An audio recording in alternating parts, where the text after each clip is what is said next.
যদি প্রতি 1 মিনিটের পূর্বেই আপনার বীর্যপাত হয়ে থাকে তখনই আমরা তাকে প্রিম্যাচুর ইজাকুলেশন বলে থাকি।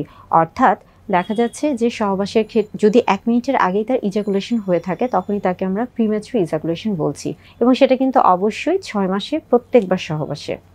কখন প্রিম্যাচুর ইজাকুলেশন হয়ে থাকে? আমরা যখন আসি যে আসলে ইজাকুলেশনটা কিভাবে হয়ে থাকে। ইজাকুলেশন খুবই স্বাভাবিক একটি প্রক্রিয়া। একজন পুরুষের শরীরে যখন তার যৌন হরমোনটি সঠিক মাত্রায় তৈরি হবে এবং সঠিকভাবে তৈরি হবে, অর্থাৎ এটাতে কোনো ব্যাঘাত ঘটবে না, তখনই কিন্তু তিনি একটি সুন্দর যৌন জীবন যাপন করতে পারবেন। অর্থাৎ পুরুষদের যে যৌন হরমোন রয়েছে টেস্টোস্টেরন হরমোন, সেটি যখন সঠিকভাবে তৈরি হবে তখনই কিন্তু তার যৌন চাহিদা বা আগ্রহগুলো কাজ করবে, এবং যখন তার ইরেকশনের কোনো সমস্যা হবে না তখনই দেখা যাচ্ছে যে তার প্রিম্যাচুর কিন্তু ইজাকুলেশন হবে না। কিন্তু যখন দেখা যায় যে এই যে টেস্টোস্টেরন হরমোন তৈরিতে সমস্যা বা তার ইরেকশনে বাধাগ্রস্ত হচ্ছে বা সে অন্যান্য কোনো না কোনোভাবে শারীরিকভাবে বা মানসিকভাবে বাধাগ্রস্ত হয়, তখনই তার কিন্তু প্রিম্যাচুর ইজাকুলেশন হয়ে থাকে। আমাদের প্রত্যেকটি মানুষের জন্য কিন্তু যৌন জীবন অত্যন্ত গুরুত্বপূর্ণ। বিশেষ করে আমরা বলে থাকি যে স্বাস্থ্যকর যৌন জীবনের ভূমিকা কিন্তু একজন সুস্বাস্থ্যকর ব্যক্তির জন্য অত্যন্ত গুরুত্বপূর্ণ। এখন আসি যে মানসিক যে দিকগুলো কাজ করছে। ধরেন একজন পুরুষের বিবাহ হলো এবং বিশেষ করে নবদম্পতির ক্ষেত্রে তার ক্ষেত্রে কিন্তু প্রিম্যাচুর ইজাকুলেশন খুবই স্বাভাবিক। কিংবা দেখা যাচ্ছে যে একজন পুরুষ খুবই অল্প বয়স্ক বা অপ্রাপ্ত বয়স্ক সময়ে যদি সে মেলামেশা করে থাকে, সেই ক্ষেত্রেও কিন্তু তার প্রিম্যাচুর ইজাকুলেশন হওয়াটা খুবই স্বাভাবিক। আবার পাশাপাশি দেখা যায় যে দীর্ঘ বিরতিতে যদি কেউ সহবাস করে থাকে তাহলে তার ক্ষেত্রেও কিন্তু প্রিম্যাচুর ইজাকুলেশন খুবই স্বাভাবিক। অর্থাৎ এই প্রত্যেকটা ক্ষেত্রে কিন্তু প্রিম্যাচুর ইজাকুলেশন হওয়াটা অত্যন্ত স্বাভাবিক একটা ব্যাপার।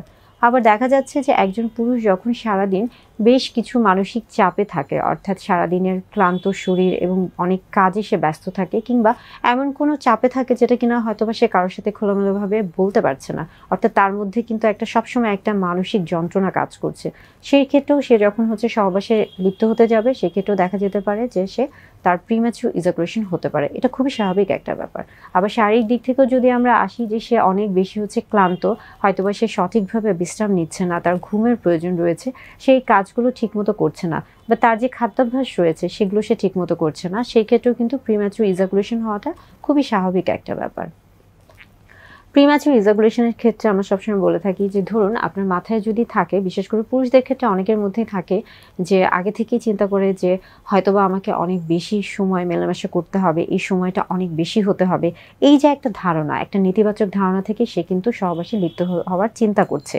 তো এই নেতিবাচক ধারণা যদি তার মধ্যে আগেই থেকে থাকে, সেই ক্ষেত্রেও কিন্তু তার একটা প্রিম্যাচুর ইজাকুলেশন হওয়ার সম্ভাবনা থাকে, এবং দেখা যায় যে এই ক্ষেত্রে তার যৌন জীবনটা অনেক সময় তার যে সঙ্গী রয়েছে তার প্রতি একটা নেতিবাচক প্রভাব ফেলে। প্রিম্যাচুর ইজাকুলেশন বা অতিদ্রুত বীর্যপাত খুবই স্বাভাবিক একটি প্রক্রিয়া। তবে আপনি যদি আপনার মানসিক এবং শারীরিক স্বাস্থ্যের যদি যত্ন নিয়ে থাকেন এবং এর ফলে আপনার এই সমস্যার ফলে আপনার সঙ্গীর কোনো সমস্যা হচ্ছে কিনা তার সাথে যদি খোলামেলা আলোচনা করে থাকেন, সেই ক্ষেত্রে কিন্তু এটার সমাধান খুবই সহজ হয়ে থাকে।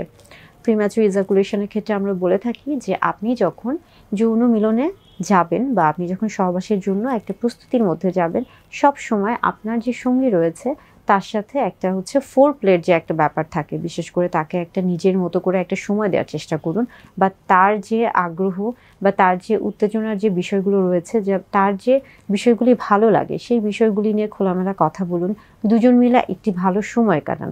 অনেক সময় হয় মেলামেশার ক্ষেত্রে প্রথম অবস্থায় দেখা যাচ্ছে প্রিম্যাচুর ইজাকুলেশনের মতো একটা সমস্যা হতেই পারে, সেটা প্রথমবারের মতো বা কোনো একটা সময়ের মতো, কিন্তু এরকম যদি হয়ে থাকে সেই ক্ষেত্রে আসলে হতাশ হওয়া যাবে না, আত্মবিশ্বাস হারানো যাবে না। সবসময় মনে রাখতে হবে যে আত্মবিশ্বাস এবং ইতিবাচক মনোভাব সবচেয়ে বড় একটা ব্যাপার।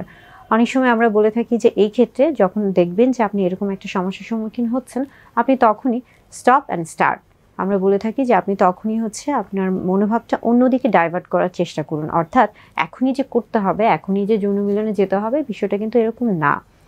সবসময় দেখা যায় যে স্বামী স্ত্রীর যে একটা সুন্দর যে একটা সময় রয়েছে, সেটা সবসময় যে সহবাসের মাধ্যমেই যেতে হবে সেরকম কিন্তু না।